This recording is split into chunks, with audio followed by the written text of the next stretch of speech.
Welcome to Paranormal Palace Radio, where truth equals reality, and truth is often stranger than fiction.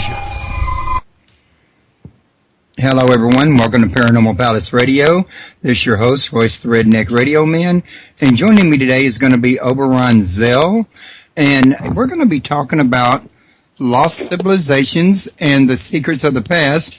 And this is an anthology that was put out by New Page Book, and many different authors talk about many different categories of ancient mysteries. And I know today's author has a chapter covering Atlantis, and if I remember correctly from when I read it, it's actually covering lost continents in general, and I might be corrected on that. I don't have the actual chapter in front of me, but I did read it the other day, and I'm trying to remember which one that was. But he's covered quite a bit of material about different locations of Atlantis that I do know for a fact that I was reading about. The only part I can't remember is that I also see things like Lemuria and others, and I think I did, but I read so much I sometimes get them mixed up. But at any rate, his website's located at www.oberonzell.com. And you can also, if you want to ask questions during the show, call in at 632-832-7904. And you can also message in on Skype, which is, will bring you right smack into the show. The username's Mr. Paranormal. And for people that are listening at YouTube or at iTunes or one of the other locations, you can also reach this site at www.paranormalpalace.com, and feel free to join the chat and ask questions in chat. So, Oberon, how are you doing today? I'm doing great, Royce. Good to hear from you. Oh, it's good to hear from you, especially after my mix-up a couple weeks ago with my signal. But like you were saying earlier, such is the follies of technology. Putting your exact wording. Right. Well, I'm just glad that we finally got together here. I'm looking forward to our conversation. Well, now, Oberon, was I right that I remembered reading you'd written more about than just Atlantis? There were some other civilizations you had mentioned as well? Oh, yes. I discussed quite a few of the ancient lost civilizations. As you mentioned, Lemuria and Mu are among those. Also, the Garden of Eden and Dilmun. And even a place that we don't really have much stories about, but is very significant, called the Doggerland, which is in the North Sea. And in general, the whole idea of lost lands, which actually existed geographically, and for one reason or the other have been wiped from the face of the earth. Right. Now, all of these share a common theme. They were all noted in their cultures as the lost paradise, weren't they? Mm-hmm. Right, they were. Yeah, we have these persistent stories that come down that once upon a time there had been this beautiful paradisal place, this garden, this, paradise, really. And then there was this terrible catastrophe, a great flood, or a volcano, or some cataclysmic event, and it totally destroyed it or sank it beneath the sea. And ever since then, we've all become exiles wandering the world in search of our lost paradise. And this is a very common theme, and many people have felt that this must imply, because such things are found all over the world, that once upon a time we were all in the same place, and they're all the same story. And but really, many of these stories can be located specifically in different areas and at different time frames. And still, there are common features, which is really interesting, especially the flooding mythos is a recurrent theme. There are something like 75 different flood stories that have been collected from around the world, accounts of a great deluge that once wiped out the ancestral people. And my way of approaching ancient myths and legends like this is to just assume that they're probably based on reality. That I don't tend to regard them as just mere fantasies. I think that, well, these people are talking about something that happened. And the question is, well, where and when do these stories take place? Because, we get them down as, once upon a time in a galaxy far, far away from anything. But we don't really get a focus when the stories come down to us of an exact location and a time frame. And I think if we start doing that, we find some amazing things. Like when, for years, for millennia, the story of the Trojan War had been considered just a fantasy myth of long ago, a once upon a time story. But, until they found Troy. Schliemann, exactly. Well, it was Schliemann who did that, and because he just decided to take the story at face value and say, well, let's just assume this really happened. What does the story say, and what geographical features are indicated? And he tracked it down, and he found the place. So I think that there's a lot to that, and I've always been fascinated in geography and maps. When I was a kid, my parents subscribed to National Geographic, and I just loved the maps that came with these. I had them up all over the place. And in fact, the greatest fantasy epic of our time, Lord of the Rings, appealed to me initially. Before I even read the story, I just picked up the book and I saw the maps in the back, and the maps is what totally intrigued me. Even now, I've got a huge 4-foot by 5-foot map of Middle Earth up on the wall in my library because I love maps.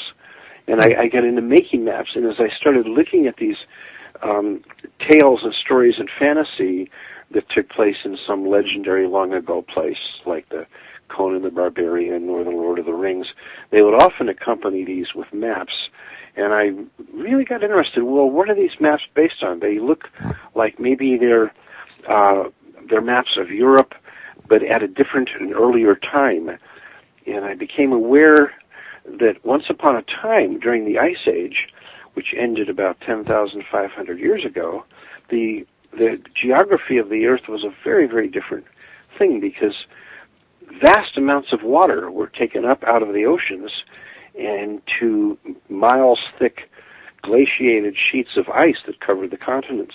And the coastlines extended hundreds of miles out into the sea, comprising what we now call the continental shelves. And these were all fertile, lush plains that went out into the sea. We think of the Ice Age as just this time of glaciers and stuff, but that's how it was inland in the high mountains in the northern areas. But for much of the world, it was a very lush and paradisal era. And the thing is that people always build their civilizations at the river mouths, where the river empties into the sea is the perfect place to establish a city, because you have the fresh water of the river, you have the river for commerce, for going up and down in boats and for fishing, and you also have the ocean, which allows you to migrate in boats up along the coast in all directions and have access to all the sea life for fishing and foraging, and it's just the ideal location. And this is where everybody lived and settled. And then the oceans, what happened then was that the ice melted, and there were cataclysmic events that made some of that rather abrupt, and suddenly these vast areas, over 10 million square miles of land, that's a huge amount of land, were suddenly inundated by the tsunamis rushing in from the seas that claimed these lands as the ice melted. And all of these places, all the major areas of human habitation were simply submerged. And the people who escaped from this, who may have been living up in the higher grounds and looked down to see the cities that they used to live in or used to visit being washed away, spread these legends and tales that came down to us through all time of that once upon a time. And since then, every time such an event has occurred, that a major tsunami or a flood has wiped out a place. So we're still having this happening, in our present time. We just had that big tsunami in Japan last year, that kind of stuff. Then we get the legends are recalled. People talk about, just like Atlantis or just like such and such, And so there's a kind of recurrent awareness. In part of our psychology, we can't just live in a state where we're perpetually anticipating extermination. We can't live our lives anticipating that any moment we're going to die. So we try to live in the present, and we sort of ignore this reality that in the deepest parts of our mind, we know that we are mortal and that life and things and our civilization itself is ephemeral. Just kind of choose not to think about it. Right, we choose not to think about it. But still, it comes back to haunt us. It comes back to haunt us in stories and dreams and legends. Anyway, that's sort of the theme I was looking at there, and so my major contribution was the second chapter called Paradise is Lost, in which I just discussed the geography of actual lost lands and the legends that arose from them specifically, and I included a whole bunch of hand-drawn maps, which is where I had a lot of fun. I actually got to draw all these nifty maps. Yeah, I saw those maps, and I thought that was really nice to have those in there because it kind of gets people to feel about roughly where the area was, how the land mass was sort of shaped to some degree. And it kind of, if you ask me, makes it a little bit more personal. Well, that's how I always felt. I really, like I said, I really like maps. I mean, even just driving around my neighborhood, I like to kind of, Google Maps it, or, I love this Google Earth thing where you can just pick any spot in the world and just zoom down into it. The whole idea of having that sense of exactly where you are at any moment that we're now embedding into things like our GPS, navigation screens and all that kind of thing. I think we like that. We need to have some sense. And if you just extend that through time, that sense of, well, what was this place like 1,000 years ago, 1,000,000 years ago, that kind of a thing, it's just fascinating. The Earth is constantly changing, and there is no real permanency in any of it. But if you look at it as a flowing, organic, living, moving process, it can be very exciting. It'll be a lot more exciting than nothing that ever changes. That could get pretty boring. But right. One of the things you mentioned earlier that I kind of picked up on was Middle Earth. Would this be the same thing as, the Hollow Earth theory? No, Middle Earth actually is the term really comes from the Norse legends, in which you had the upper realm of Asgard and the lower realm of Niflheim, the world below, and the world above, and in between you had the mortal world of Middle Earth. And most of the medieval mythologies and theologies have had this sort of notion, the earth in the middle, heaven above, and hell below, or the world below, the underworld, as opposed to the world above that we can see, the stars, or envision the stars perhaps as just simply, holes in the floor of heaven through which the light shines through, as some have said. But our world that we live in is always called Middle Earth in these stories that embrace the worlds above and below. So that's what I'm really talking about there. The Hollow Earth theory is another whole thing, and really fascinating, but doesn't have any geological basis exactly. But it's got a long history in legends and tales, and is another whole fascinating subject, which I didn't really try to go into here. But when I talked about Middle Earth specifically here, I was referring to Tolkien's particular story in The Lord of the Rings. And what's interesting is, in his own personal correspondence, Tolkien said that he imagined his story set about 6,000 years ago.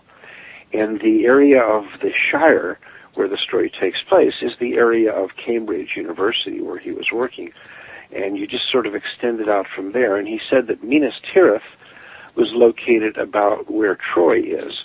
So if you basically take a map of Europe and locate Cambridge and Troy, and then project the rest of the map of Middle Earth over that, you can see some interesting alignments.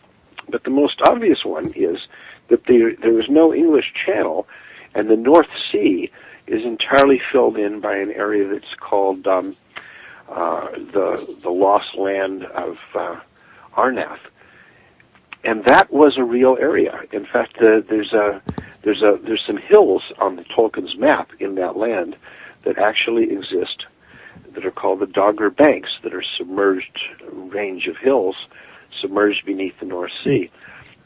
And we've recently learned that during the Ice Age, and after the end of the Ice Age, really up until about 6,000 years ago, that area was a lush and beautiful dry land with lots of rivers and lakes and marshes, and it was just absolutely the prime real estate in Europe for people to settle into. And then there was a huge earthquake off the coast of Norway that created an immense tsunami, and the tsunami swept across this land, which had already been getting sunk a bit, and swept across it and cut the English Channel, and the entire North Sea went beneath the sea. And the English Channel separated the British Isles from Europe, and the rest is history. But this was a real place, you know. So it was that interested me about Tolkien's map, is that he really did seem to have a sense of putting it in a time when the coastlines and the shape of the continents were very different. Now, he did some odd things, like on his map, Spain doesn't exist. He's totally eliminated Spain right off the map. So he may have had a thing against Spaniards, though I don't really know. But everything else is really quite lines up, you know. Well, yeah, you were reminding me when you were talking about Norse mythology, about the different lands. It sounded to me an awful lot like Greek mythology with Olympia and the Elysian Fields and Hades. Yes, of course. Well, it's been very common in many mythologies. If you have a concept that after this life is over, people transition to another life in some other place, you have to kind of locate where that place is going to be. And some people have located it above the earth in the heavens, and some people have located it below the earth in the underworld, and some people have located it over the sea in the Blessed Isles. But the ones that we're most familiar with are the, either above or below kind of a stuff. And in the Greek mythology, the world above, Mount Olympus was sort of the foundation of it, was the abode of the gods. The same thing for the Norse, really. And it wasn't a place where people went, but when people died, they went into the underworld, which was considered to be below the earth. And you took a journey. You were ferried across the river Charon, or the river Styx, by the ferryman Charon, and taken to the Erebos.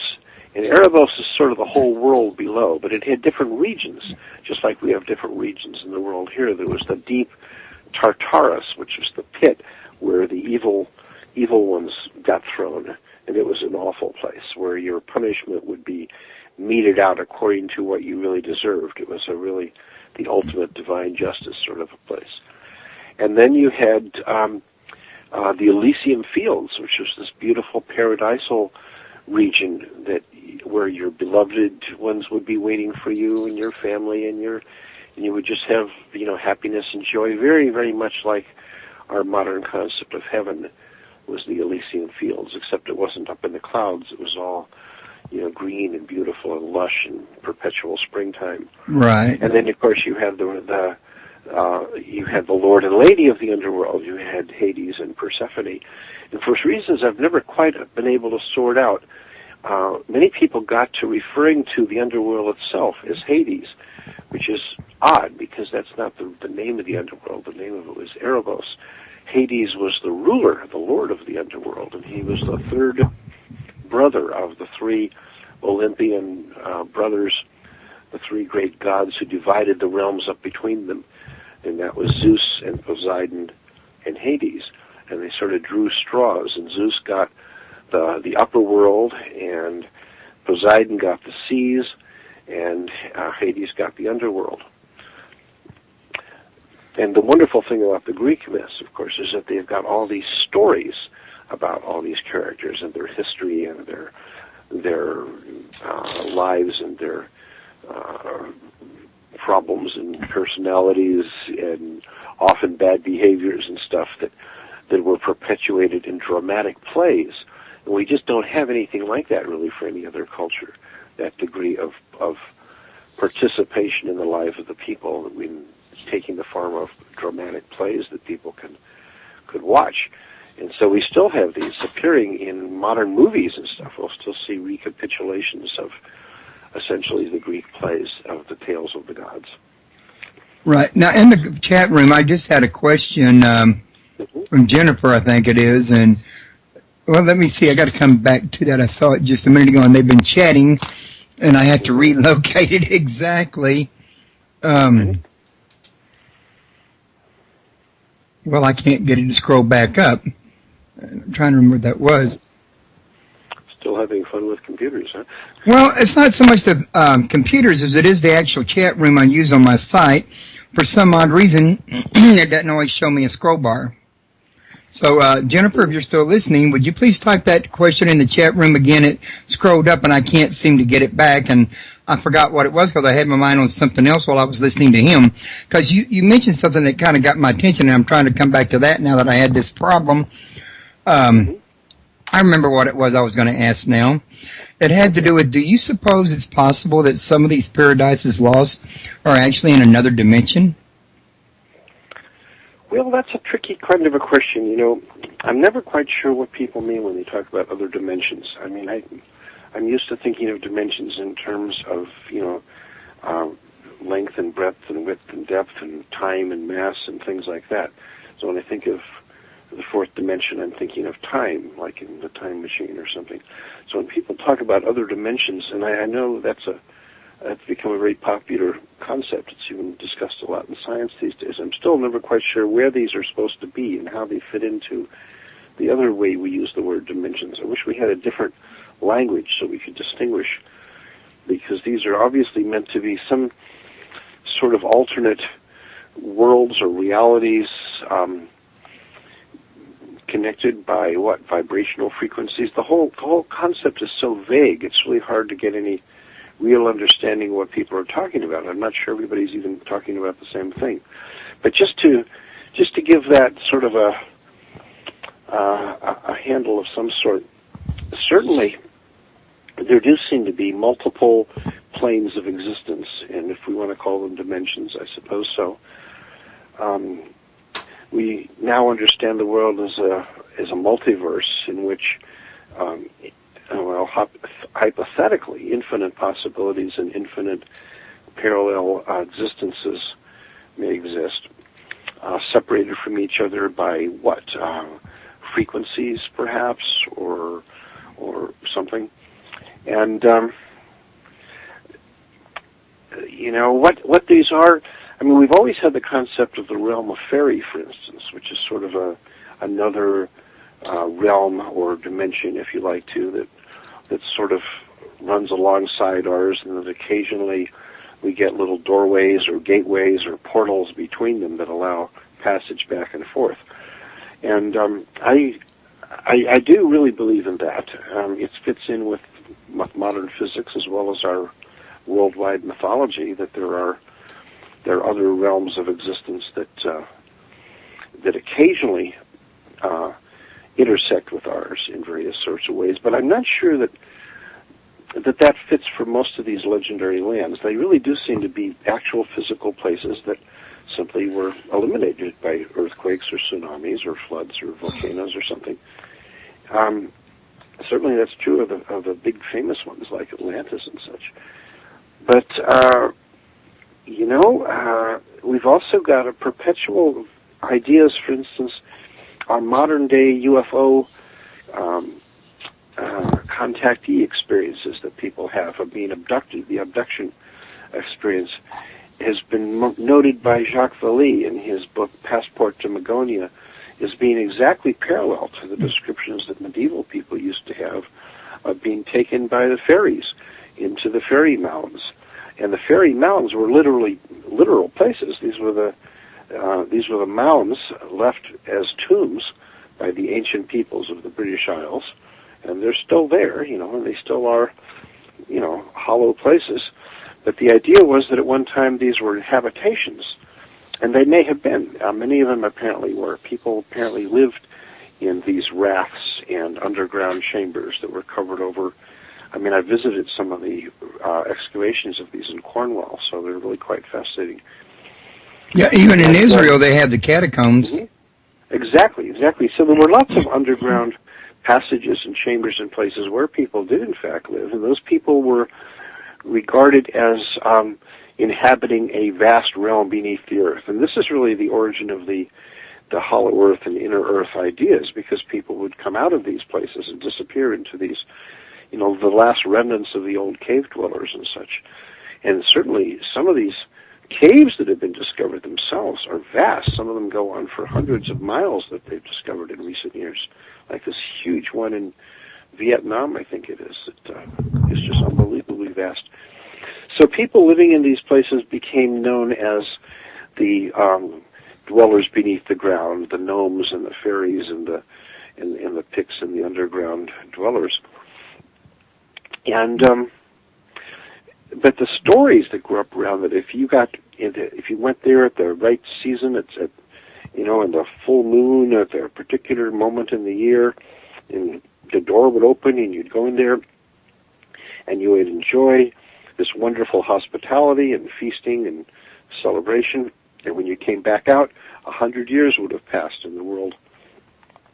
And that's an interesting thing, this discontinuity of time, because we find the same thing happening in the UFO abductee experiences as people report. Missing time factor. Exactly. They come out and their watches aren't set for the same time. And we certainly know from relativity theory that time is flexible in that regard, that if you were to go at approximating close to the speed of light, time would slow down, and what might seem just a day to you could be 100 years to an observer watching on the outside.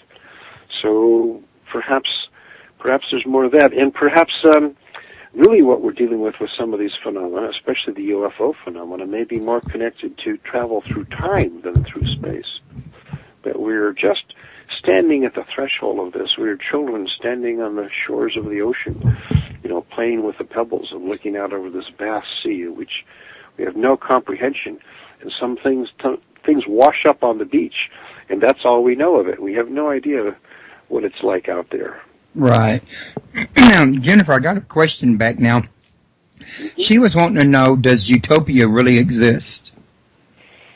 Well, Utopia, by definition, is a term for something that doesn't exist, but is a vision, an idea of an ideal world. So that's what the word means. That it means the perfect place. It would be kind of like another term for the Golden Age, in other words. Yeah, sort of. Although the Golden Age is interesting, people refer to a past period of fond memory as a Golden Age. I mean, they even talk about the Golden Age of comics, being in the 50s or 40s or whatever. And certainly former eras that people remember fondly are called Golden Ages. But, nostalgia is not what it used to be. We have a more jaded idea sometimes of past Golden Ages. But we all have these legends. We all have these stories that we recall about once upon a time it was better, which says something about the way we perceive the world we're living in now, that we feel that somehow it's supposed to be better. And hopefully that sense will move us toward trying to improve the world so it becomes better. Because I think our real goal is not to get caught in nostalgia for Golden Age long past, but rather to work actively to create Golden Age for the future. But the Utopia vision of an ideal world is a very common theme in science fiction, and it projects an ideal world. And really, it was Plato who first came up with this. In a sense, Plato's writings on Atlantis were in many ways his attempt to kind of design his own utopian ideal world. But we often find that attempts to design a perfect ideal world for the future end up being dystopias, where the things don't quite turn out as well. Like 1984 was one of those classics, for example. So it's really hard to do. But we all have, I think, our own idea of what the perfect world would be that we would like to live in. The problem often comes when we don't take into account other people's notion of what might be an ideal world. Could be very different from ours.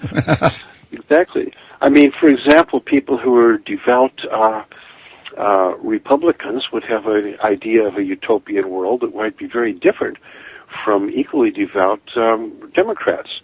Or people who are devout Muslims envisioning their utopia would not seem like such a great place for devout Jews or Christians, for instance. So, if it doesn't include everybody, then it's a very limited and elitist kind of a view of paradise. I think this is kind of the challenge that those of us who are trying to shape a better world today have to look at, is how can we create an ideal world that works for everybody somehow. Like Disneyland, some kind of a future thing that's a happy place for everyone to be. Yeah, I have to wonder, how could they do that with everybody's preferences being so varied? Exactly, especially since many of the people's preferences involve exterminating the people they disagree with. And that just isn't going to set so well with said people they disagree with. Yeah, that's going to pretty much ruin somebody's utopia. Yeah, I think so too, I mean, during the Middle Ages, the Catholic Church's idea of utopia included the Inquisition to round up all the heretics and burn them at the stake. But if you happen to be one of those heretics, that's not so utopian. And that's one steak dinner I don't want to attend. Right. Well, I think that most of us, sensible people, would have to say that they would like a world in which everybody gets along. But, if you're going to take that as a viewpoint, then it has to start at home. And people have to learn to start getting along with each other before they can start extending the idea of trying to say that everybody should get along, which I'm all for, by the way. I mean, I would love to live in a world where everybody got along, and I certainly do my best to try to get along with everybody. Yeah, I would say I would agree with you. Don't play well with others, yeah. Yeah, that's true. I've seen them. But I also wanted to ask you, while I still got you here, about what other things do you have going on? I believe you're also the headmaster of a Gray School, aren't you? Or did I get that wrong? No, that's right. The Gray School of Wizardry. It's presently my proudest accomplishment among many things I've been engaged in my life. But the Gray School of Wizardry is a real-life school of wizardry. It's an online school, so it's available worldwide in all hours of the night and day. And it's a genuine school teaching the ancient mysteries and in arts and wisdoms and magics of the ages. And it's online at www.grayschool.com. That's spelled with an E, Gray, G-E-R-Y, G-R-E-Y, school. We have over 400 classes in 16 departments of every conceivable type of magical study, all color-coded, and 30 full-time teachers who are really amazing. Many of them are the authors of the seminal books in their particular fields. And it's a 7-year level program, although some people go through it much quicker than 7 years. But each level is the equivalent of what you would normally get in a year of credits and classes in any other school. So you can proceed at your own pace. And it's really quite amazing. Graduates it's an apprentice program. Graduates are certified as journeyman wizards. And it takes you through what would be the equivalent of middle school through high school level stuff, although I have to say that more than 3/4 of our students are adults. That's 18 on up, and some clear up until their 80s, because it really is for everybody. But we do, unlike almost all other online schools that teach magical subjects, we do admit youths as well from 11 on up. And it's great. Please, by all means, check it out. The departments are amazing. If you go to the website, you can click on to the different departments and get a kind of an overview of what they're about and what the classes are. And there's a little class synopsis of each one and kind of lays it out there. But it's more than just simply the pure online academics. We have houses and lodges and clubs and social activities and competitions and summer camp, physical meetups at various places and locations around the country. We have students in 40 countries around the world, and you want to get to know some, correspond with fellow students in China or Turkey or Uzbekistan, we've got them in the school. That's the beauty of the internet. It's got a global reach. I know, it's wonderful. It's wonderful. The students are just really, really proud of the school, and the school spirit is really, really high, and we just think it's a wonderful thing. We're all very excited about it, and I'm very happy it's working so well. We have so many dedicated people just putting their hearts and their skills in this. We have amazing website designers and amazing teachers. And this was my concept and design, but these days, I don't have as much hands-on participation because I'm mainly dealing with administrative such stuff as well as continuing to write my books, because it's my books that form at least some of the textbooks that started the school off. Ah, okay, I see. Well, I tell you what, that's quite a bit of accomplishment you got under you there. Now, I got to ask you, though, your schools that you're doing online, what do y'all use, like a Yahoo group or a forum board or something like that for posting questions and answers and stuff? Yeah, we have a forum board system for this. We have, each class has its own forum. The houses and lodges that are the little social groupings and clubs have their forums. There's the Great Hall, which everybody participates in. There's a campus tavern for adults only. That's its own little forum and quite a unique little feature. So yeah, we use the forum system, and we have quite a few of them for different subjects. There's administrators and faculty have their own forums and such. But there's a lot of interpenetration between them, especially through the Great Hall, where everybody gets to play. Right. Okay. Now, how long have you had this school? How long has it been running, in other words? Well, the school was founded in 2004, and so we're very proud that it has now completed its 7 years of initial existence, because we'd originally designed it to be a 7-year apprentice program, that being the traditional length of apprenticeship in the medieval guild system, which is what we based it on. The medieval guild system is the foundation of our entire organization, of all of our modern educational university systems in the West and all, so we followed suit and used that system. So what we're now planning, now that our first apprenticeship program is filled and we now have completable majors in 16 departments, is we're starting to design the next level, which would be the equivalent of a 4-year college, and that will be called our journeyman level. And when we do that, then the Gray School will become sort of an umbrella term under which we will have several different divisions. Our present our present apprenticeship program will be called the Arcane Academy, and then the college level program will be called the Invisible College. And graduates from that program will then be certified as masters. They'll get a master's certificate. And we're looking at going on beyond that eventually with university level programs that would be master's studies that would culminate in an adeptus degree and so on. We have many, many ideas to carry this forward on into the future. It's very exciting. It sounds like it is. Now, while you was explaining this to us, Jen in the chat room was asking about whether or not Eden, or whether you think whether or not you think Eden might be in the Hollow Earth. Eden?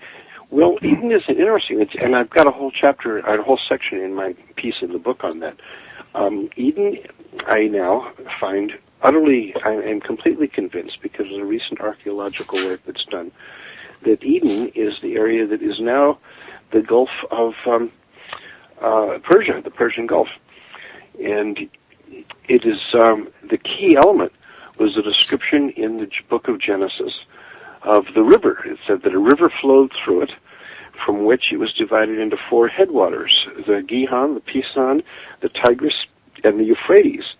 Well, the Tigris and Euphrates are obviously pretty well known, and they come together and join into one river just above the Persian Gulf.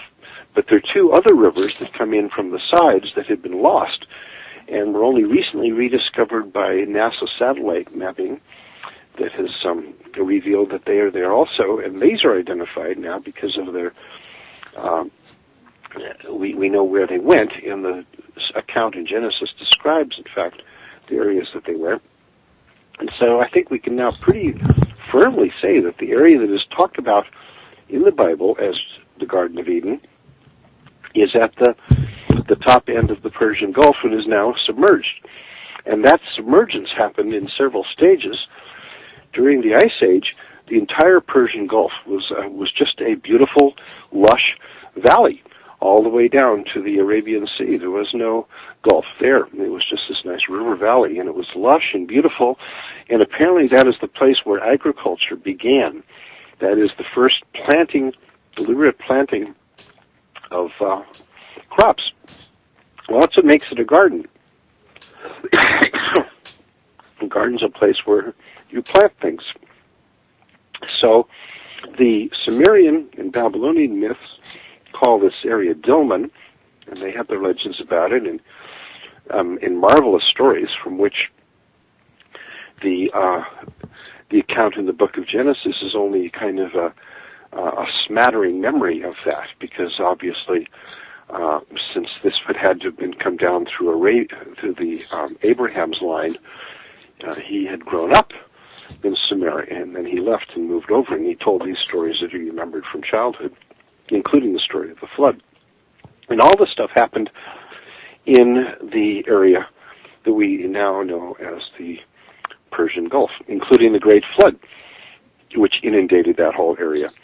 And now these things can be dated, and they can be mapped, and they can be located, and people are now starting to do diving expeditions in those regions looking for evidence of prior habitation, and it's really quite neat to know that this place that is a place of legend actually existed. I think is exciting, but it hasn't gone down to the Middle Earth or anything, or into the inner Earth.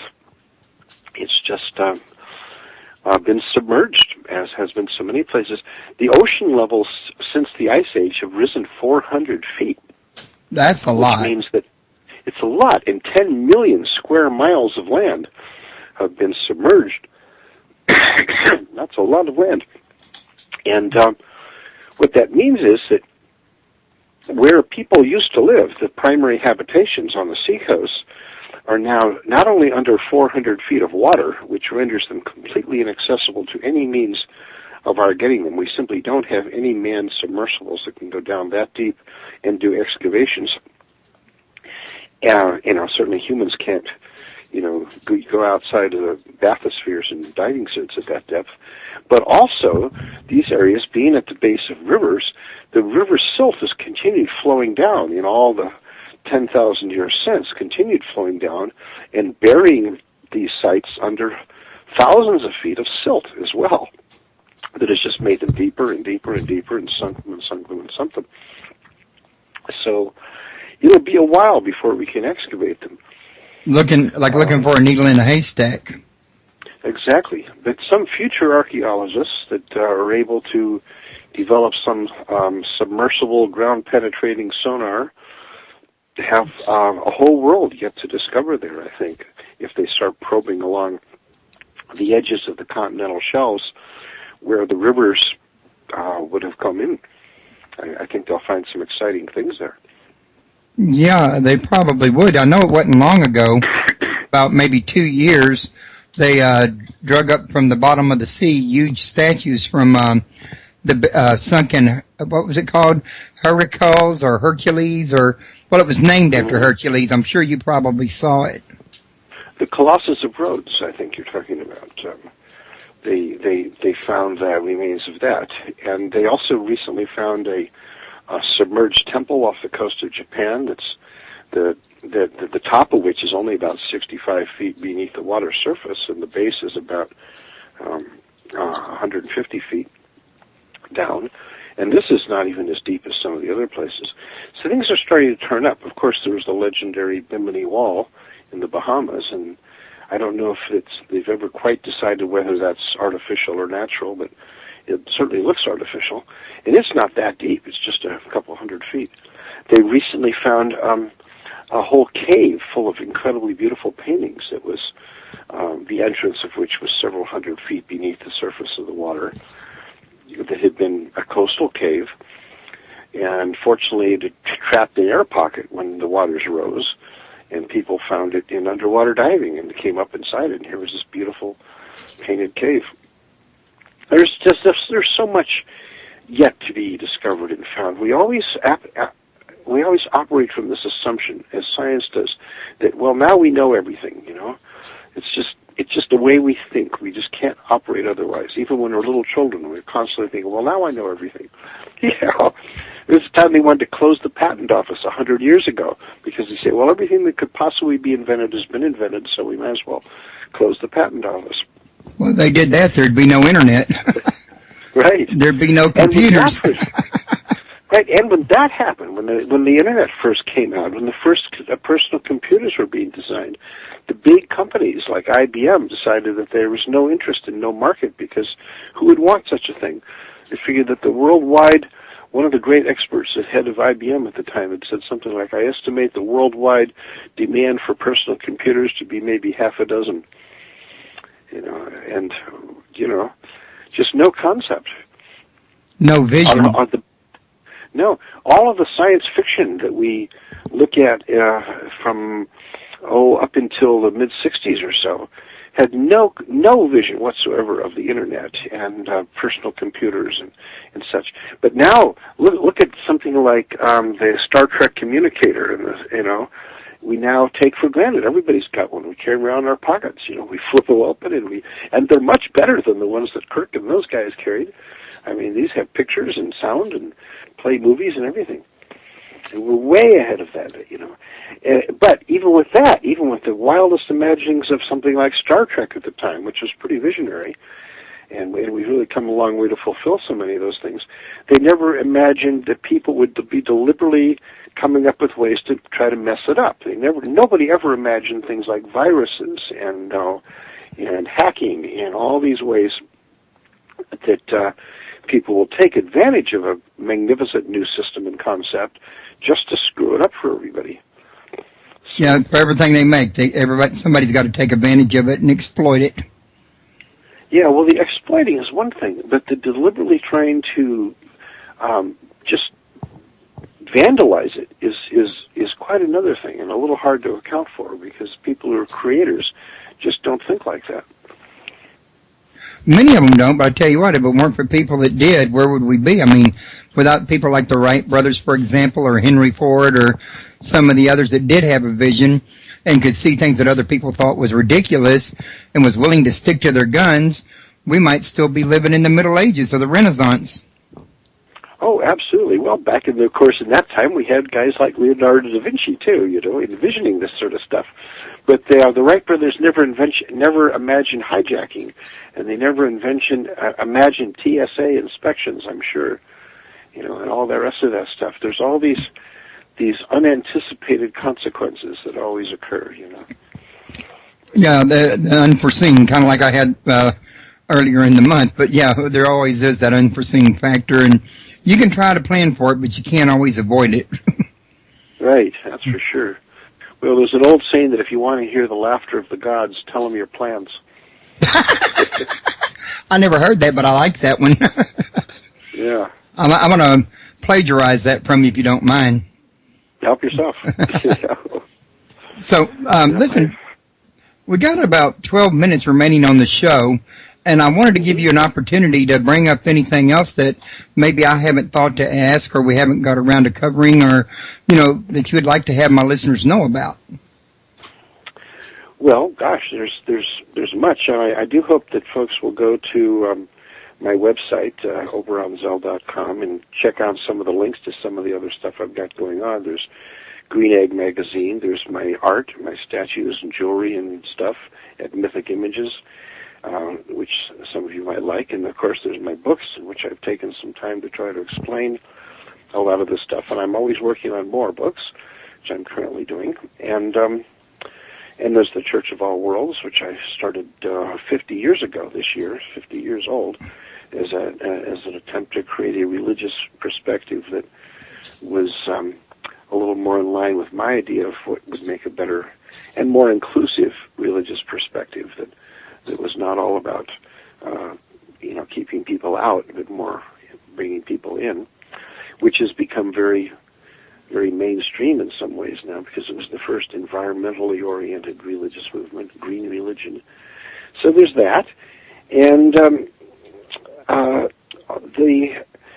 one of the things that I'm talking about these days a lot in my presentations is the whole 2012 phenomenon, because everybody's all excited about the whole Mayan prophecies 2012 end of time thingy.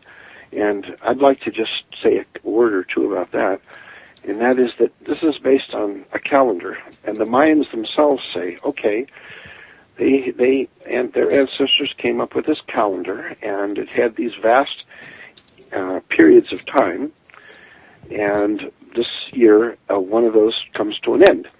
And what happens when your calendar comes to an end is you do what most of us have done in the past few weeks. We take it down off the wall and we put up a new calendar for the next year. And I really think that's what we need to be looking at, is it's time to be looking at the new calendar that we want to be putting up.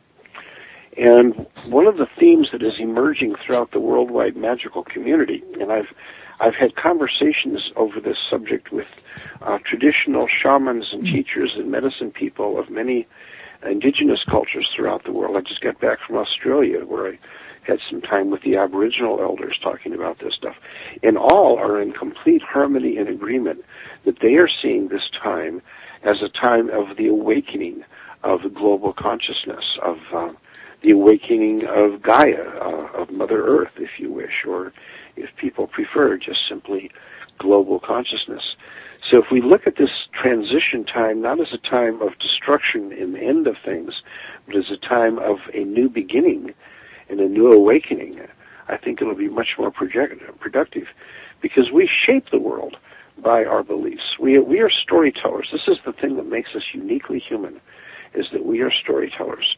We live in a world of stories that we have created. All these things we were talking about, Eden, Atlantis, Middle Earth, all this stuff, these are stories.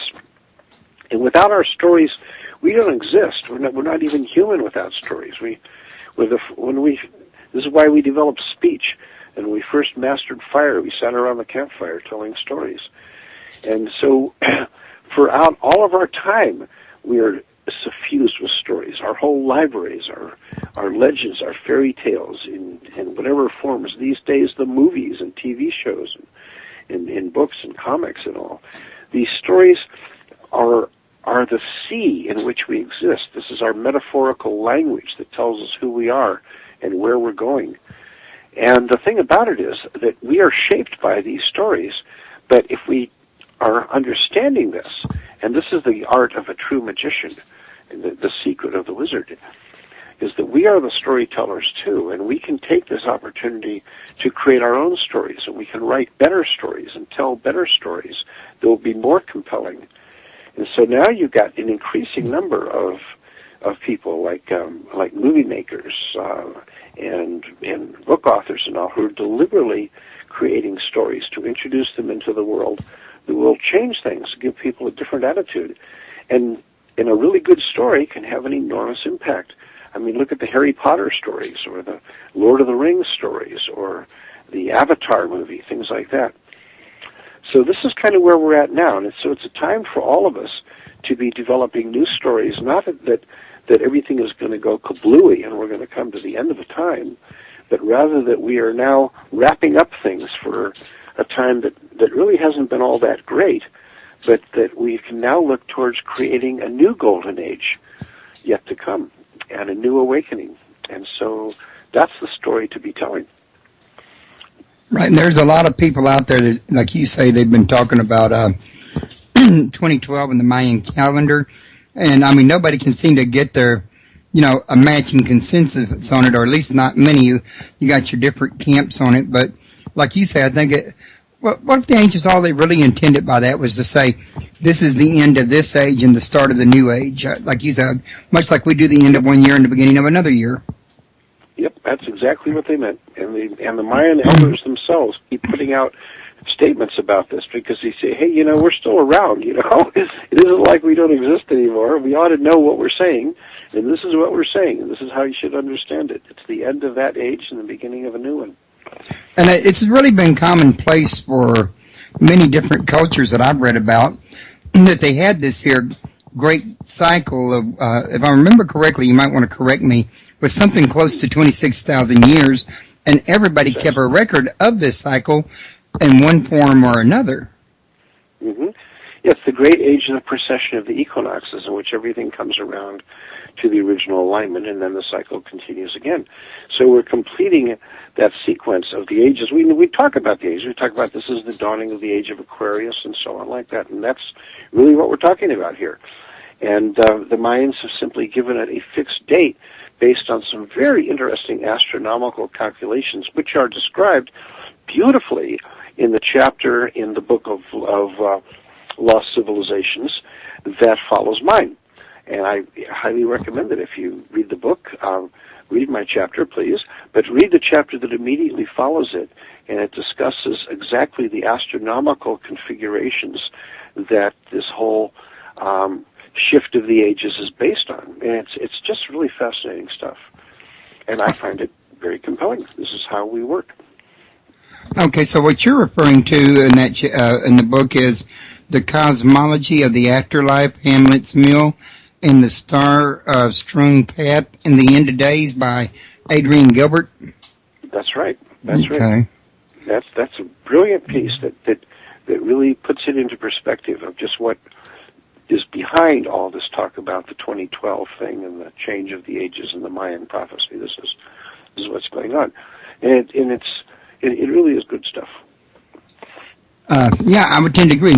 So, folks, we're coming up to the drawing end of the show here.